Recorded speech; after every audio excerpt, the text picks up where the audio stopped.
നിതിൻ രാജിന്റെ പിതാവ് ഇപ്പോൾ മാധ്യമങ്ങളെ കാണുകയാണ്. അതിലേക്ക് അപ്പോഴേ പറയാ, ഞാൻ ഒരു കൊല ചെയ്തോണ്ടാണ് മുമ്പ്, നീ സൂക്ഷിച്ച് നടന്നു, എന്നെ കൊണ്ട് അത് ചെയ്യിക്കല്ലേ എന്ന് പറഞ്ഞിട്ട് പോയി. അങ്ങനെ അത് എന്നോട് വിളിച്ച് അവൻ എന്നിട്ടും അവൻ തന്നെ പറയാം, ഇയാൾക്ക് മെൻ്റലായിരിക്കും, അല്ലെ പിന്നെ അത് പറയേണ്ട കാര്യമില്ല. അങ്ങനെ അന്ന് തൊട്ട് തുടങ്ങിയ കാര്യങ്ങളാണ് അറിയാം.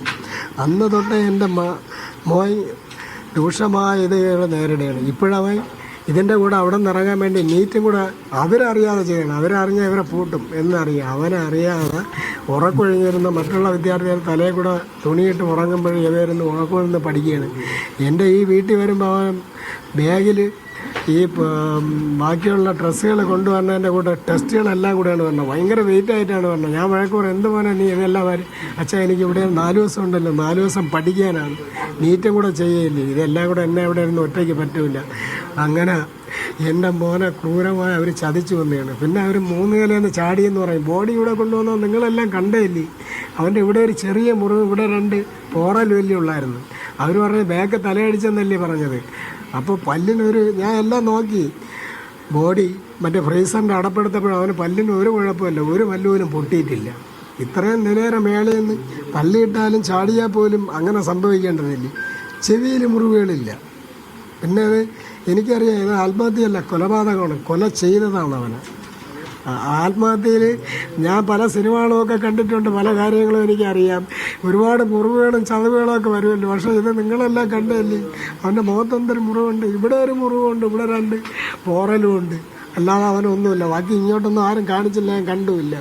ഇങ്ങനെയാണ് വലിയ ഹൈറ്റുള്ള നിലയുടെ മണ്ടെന്നൊക്കെ വിദ്യാർത്ഥികൾ വീഴുന്ന ചാടിയൊക്കെ ആത്മഹത്യ ചെയ്യുമ്പോൾ ഇങ്ങനെയുള്ളത്. ഈയിടയ്ക്ക് തന്നെ നിങ്ങൾ അറിഞ്ഞല്ലോ, ഒരു വിദ്യാർത്ഥി എത്രയോ വർഷം കൊണ്ട് കിടക്കുകയായിരുന്നു. ആ വിദ്യാർത്ഥിയെ ഇപ്പോഴും കോടതിയുടെ സഹായത്തോടുകൂടി അവൻ്റെ ജീവൻ എടുത്തില്ലേ. എത്ര വർഷം ആ മാതാപിതാക്കൾ നോക്കി. അങ്ങനെയെങ്കിലും എനിക്ക് എൻ്റെ മോനെ ഉയരോടെ തന്നുകൂടായിരുന്നു അവർ. അല്ലെങ്കിൽ ഇവനുമായിട്ട് എന്തെങ്കിലും സ്റ്റാഫ് റൂമിൽ വെച്ച് ടീച്ചർമാർ ഇഷ്യൂസ് ഉണ്ടായിരുന്നെങ്കിൽ മാതാപിതാക്കളെ ഞങ്ങളെ ഒന്ന് അറിയിച്ചൂടെ. സാമ്പത്തികമായി ഞങ്ങൾ കുറവേ ഉള്ളൂ, ഞങ്ങൾ വാക്കുകൾ കൊണ്ട് ഞങ്ങൾ സംസാരിക്കാനുള്ള കഴിവുകളുണ്ട്. എൻ്റെ മോൾക്ക് 2 മോൾക്ക് നല്ല വിദ്യാഭ്യാസങ്ങൾ, എൻജിനീയറിങ്ങും ഡിഗ്രി എല്ലാം കഴിഞ്ഞ് എല്ലാം നല്ല രീതിയിൽ ക്വാളിഫയർ ചെയ്തതാണ് ആ കുട്ടികളെ. അവരെ വിളിച്ച് പറയാമല്ലോ, എൻ്റെ ഭാര്യയ്ക്ക് മാത്രമല്ലേ വിദ്യാഭ്യാസം കുറവുള്ളൂ, ഞങ്ങളെന്തുകൊണ്ട് അറിയിച്ചില്ല. അപ്പോഴിത് കൊലപാതകമാണ്, അറിഞ്ഞ് കൂട്ടിക്കൊണ്ടുള്ള കൊലപാതകം. ഇവന് സർക്കാർ മെറിറ്റിലാണ് ഇത് കിട്ടിയത്.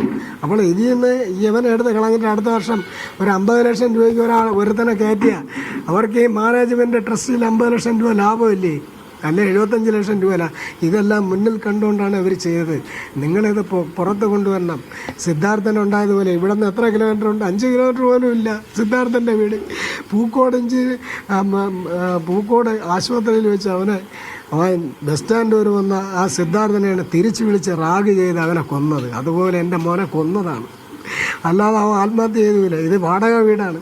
അവൻ്റെ സ്വപ്നങ്ങളുണ്ടായിരുന്നു. അവൻ പറഞ്ഞ അച്ഛനെ അമ്മയെ കഷ്ടപ്പെടേണ്ട, അച്ഛൻ പെയിൻ്റ് അടിച്ചല്ലേ ഞങ്ങളെ ഇത്രയും നാൾ വളർത്തി വിദ്യാഭ്യാസം ചെയ്തത്, അമ്മ കൂലിപ്പണിയെടുത്തല്ലേ ചെയ്തത്. പക്ഷേ ഞാൻ വളർന്ന് ഇന്ത്യയിലും കേരളത്തിലും ഇത് ജോലി ചെയ്യാതെ പഠിച്ച് ഞാൻ ജോലി നേടുന്നത് UK അവിടെ ഞാൻ ഒരു 10-15 വർഷം സർവീസ് എടുക്കുമ്പോൾ എനിക്ക് നിങ്ങൾക്കുള്ള എല്ലാ എൻ്റെ കുടുംബത്തെ സംരക്ഷിക്കാനുള്ള എല്ലാം ചെയ്യുമെന്ന് ധാർമ്മികമായ ഉത്തരവാദിത്തങ്ങൾ പറഞ്ഞ് മനസ്സിലാക്കിയ ഒരു വിദ്യാർത്ഥി ഏതെങ്കിലും കെട്ടിടത്തിൻ്റെ മുമ്പേ ഒന്ന് ചാടും? ഇല്ല, ചാടാൻ അവന് പറ്റൂല. കാരണം അവന് ഇവിടെ ആഴ്ചയോറും വരുമ്പോൾ ഞാൻ എവിടെ പൈസ കൊടുത്തിട്ട് എല്ലാം കളക്ട് ചെയ്യണത്, അവൻ സാധനങ്ങളെല്ലാം തള്ളയും കൂടെ വിളിച്ചുകൊണ്ട് പോയി ഓട്ടോയിൽ പോയി വാങ്ങിച്ചുകൊണ്ട് വരണവനാണ് അവൻ. എല്ലാ കാര്യവും കുടുംബകാര്യങ്ങളും അറിഞ്ഞ് ചെയ്യണവനാണ് അവൻ. ഒരിക്കലും ഒന്നും ചെയ്യൂല, അറിയാം. എന്നെ എപ്പോഴും തോളി കേട്ടുകൊണ്ടാണ് നടക്കുന്നത്. ഞായറാഴ്ച ദിവസം ഞങ്ങൾ അപ്പുറത്ത് ബേക്കറിയിലൊക്കെ പോകുമ്പോൾ എൻ്റെ തോളിൽ കേട്ട് കൂട്ടുകാരെ പോലെയാണ് നടക്കുന്നത്. അവനെന്നെ ചതിക്കാൻ പറ്റൂല, എൻ്റെ കുടുംബത്തെ ചതിക്കാൻ പറ്റൂല. അവൻ അങ്ങനെ വെച്ചുകൊണ്ട് ആത്മഹത്യ ചെയ്യൂല. കൊലപാതകം തന്നെയാണ്, അറിഞ്ഞ് കൂട്ടിക്കൊണ്ട്. നിങ്ങളത് പുറത്ത് കൊണ്ടുവരണം. എനിക്കിത്രയേ പറയാനുള്ളൂ. അതെ, കോളേജിൽ നിന്ന് അവിടുത്തെ അധ്യാപകരോ ഇവിടെ പഠിക്കുന്ന ആരെങ്കിലുമോ അങ്ങനെ ആ കോളേജിൽ നിന്ന് കണ്ണൂരിൽ നിന്ന് ആരെങ്കിലും ഈ വീട്ടിലേക്ക് വന്നിരുന്നു? ഇല്ല, ആരും ബോഡിക്ക് മുമ്പും ബോഡി വന്നതിന് ശേഷവും വന്നുമില്ല. ഇതുവരെയും അവൻ എത്ര നാൾ അവിടെ പഠിച്ചതല്ല. സംസ്കാരം കഴിഞ്ഞോ, അച്ഛനും അമ്മ എന്ത് ചെയ്യുന്നു, ഒരു വാക്കുപോലും ചോദിച്ചിട്ടില്ല. വരണ്ടല്ലോ അവർ, നല്ലൊരു വാക്ക് പറയാമല്ലോ.